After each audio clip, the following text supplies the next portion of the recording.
Assalamualaikum warahmatullahi wabarakatuh. Selamat siang, Solih kelas 7 Abdurrahman bin Auf. Hari ini adalah hari terakhir pembelajaran IPA sebelum kegiatan penilaian tengah semester atau mid semester genap tahun 2021. Nah, tidak terasa ya, sebentar lagi kalian sudah mau setengah semester lagi, kalian sudah mau masuk di kelas 2 atau kelas 8. Oke, berarti hari ini Ustazah Widya akan membahas sub materi terakhir tentang bagaimana interaksi antara makhluk hidup dengan lingkungannya, gitu ya. Setelah kemarin kalian belajar membuat miniatur ekosistem dari bahan-bahan sederhana, sudah ada yang bisa menjawab atau membuatnya dengan sangat rapi dan sangat bagus, dan sudah mendapatkan nilai yang bagus. Nah, hari ini kita mau membahas tentang apa saja sih interaksi antar makhluk hidup itu. Yang pertama adalah netralisme. Netralisme adalah hubungan antara makhluk hidup berbeda jenis tidak saling berpengaruh meskipun makhluk hidup tersebut berada dalam habitat yang sama. Dalam interaksi ini tidak ada yang dirugikan maupun diuntungkan, gitu. Jadi dia tidak saling mempengaruhi, gitu ya. Contohnya adalah kucing sama ayam. Kucing sama ayam ini walaupun mereka hidup dalam satu habitat, tapi nggak saling berpengaruh gitu. Karena kucing makanannya sendiri, ayam makanannya sendiri gitu kan. Dan mereka tidak saling berebut atau tidak saling mengganggu satu sama lain gitu.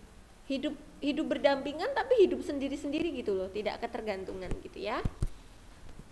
Oke, dan yang kedua adalah kompetisi. Kompetisi adalah interaksi antara dua spesies atau lebih, dua makhluk hidup atau lebih yang memiliki kebutuhan sama sehingga terjadi persaingan untuk memenuhi kebutuhannya masing-masing. Nah, ini yang agak bahaya karena dia seperti berlomba-lomba untuk mendapatkan kebutuhannya. Kompetisi ada dua, yaitu ada kompetisi intraspesifik dan kompetisi interspesifik. Nah, contohnya ini, antara pohon jagung sama pohon apa ini, cabai atau apa ini ya? Bukan, ini sayuran yang lain. Ini kan berada pada habitat yang sama. Mereka berkompetisi apa? Mereka berkompetisi untuk mendapatkan unsur mineral dari dalam tanah. Jadi sama-sama saling berebutan atau berkompetisi untuk mendapatkan unsur mineral atau zat hara yang bagus dari dalam tanah untuk mereka gunakan untuk berfotosintesis. Jadi mereka berlomba-lomba untuk dapatkan itu kan, sama-sama saling membutuhkan itu kan, gitu. Nah, ini juga ada singa sama apa nih? Sejenis. Nah, mereka ini kan sama-sama, saya kurang paham ini apa. Tapi mereka ini sama-sama karnivora, ya, sama-sama hewan pemakan daging. Jadi ketika ada mangsa, mereka ini rebutan, gitu, karena sama-sama punya makanan atau jenis makanan yang sama dan mencari jenis makanan yang sama. Jadi bisa berlomba-lomba mereka itu. Bisa dengan kompetisi ini pun mereka bisa berantem akhirnya karena rebutan, gitu ya. Nah, kenapa manusia walaupun sama-sama membutuhkan makanan yang sama tapi tidak sampai berebutan, tidak berkelahi gitu ya. Maka kalau misalnya ada yang sampai berkelahi karena rebutan makanan gitu, ya itu kurang tepat gitu, karena manusia itu kan punya akal dan pikiran yang membedakannya dengan hewan gitu. Kalau hewan mungkin karena untuk rebutan satu ekor ayam untuk dimakan gitu sama hewan-hewan karnivora ini, mereka bisa jejek-jejekan gitu. Tapi kan kalau manusia enggak, karena manusia dibekali akal dan pikiran, tahu mana yang benar dan mana yang salah. Mungkin kompetisinya kalian itu lebih ke kompetisi mendapatkan nilai tertinggi, kompetisi mendapatkan juara, begitu saja. Nah, hubungan yang ketiga adalah simbiosis, komensalisme. Mungkin dulu waktu di SD sudah pernah mendengar ya. Interaksi dua makhluk hidup yang berbeda di mana salah satu merasa diuntungkan dan satunya lagi tidak dirugikan juga tidak diuntungkan. Gitu. Jadi ingat, kalau komensalisme itu satunya diuntungkan, satunya lagi tidak rugi tidak untung. Jadi netral-netral aja gitu. Nah, contohnya seperti ini. Pohon anggrek yang nempel pada pohon yang lainnya. Tanaman anggrek yang nempel pada pohon yang lain, atau tanaman sirih yang nempel pada pohon yang lainnya. Tuh, ikan hiu dan ikan remora. Nah, itu mereka ini adalah seperti anggrek. Anggrek ini dia diuntungkan karena bisa numpang hidup di pohon, tapi pohon ini tidak merasa dirugikan gitu.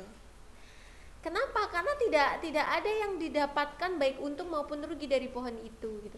Dia hanya numpang hidup aja kok, nggak ganggu pohon itu. Untuk mendapatkan makanan pun juga mereka berfotosintesis masing-masing gitu ya. Begitu juga dengan ikan ini. Simbiosis mutualisme adalah hubungan antara dua jenis makhluk hidup yang saling menguntungkan. Kalau nggak menguntungkan bukan mutualisme, dua-duanya saling untung. Nah, ini adalah bunga dan lebah gitu ya. Bunga dan lebah. Kenapa bunga dan lebah itu mutualisme? Karena begini, si bunga itu kan dibantu penyerbukannya oleh lebah gitu ya. Kemudian lebah itu mendapatkan madu dari bunga. Terus yang selanjutnya, simbiosis mutualisme antara buaya dan burung plover. Nah, ini burung plover namanya. Nah, kenapa saling menguntungkan? Karena burung plover itu punya kebiasaan memakan kotoran atau sisa makanan yang ada di mulut dan gigi buaya. Sementara buaya juga mendapat keuntungan karena menjadi terbebas dari penyakit mulut dan kotoran di mulutnya dibersihkan gitu. Apakah burung plover ini tidak takut termakan buaya? Enggak, karena buaya bukan makanannya burung plover ini gitu ya. Parasitisme adalah hubungan antara dua makhluk hidup atau spesies yang satu dapat untung, satunya rugi. Jadi kalau komensalisme tadi satu untung, satu tidak rugi, tidak untung. Kalau mutualisme tadi dua-duanya untung, kalau parasitisme satu untung, satu rugi. Contoh, bunga bangkai raksasa dan apa ini, gambar apa ini? Bunga dan lalat ya. Nah, kenapa disebut dengan simbiosis parasitisme? Bunga bangkai raksasa dan inangnya, maksudnya dan tempat hidupnya gitu ya. Dia kan ini nempel pada pohon atau pada tumbuhan lain gitu.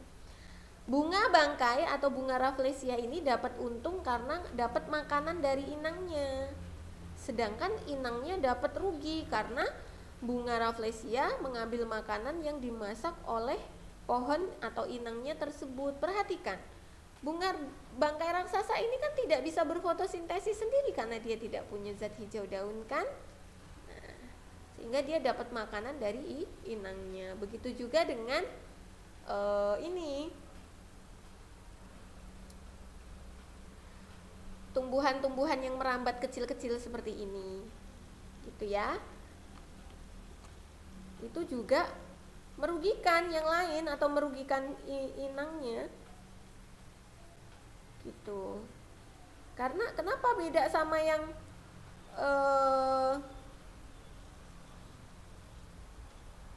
beda sama daun sirih, bunga sirih tadi, apa tumbuhan sirih tadi? Kalau tumbuhan sirih tadi kan fotosintesisnya sempurna, dapat memasak makanannya dengan sempurna gitu ya.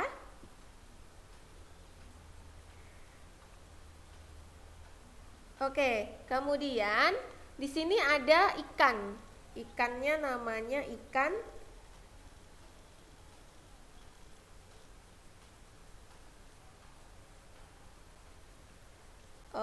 di sini namanya ikan apa ini?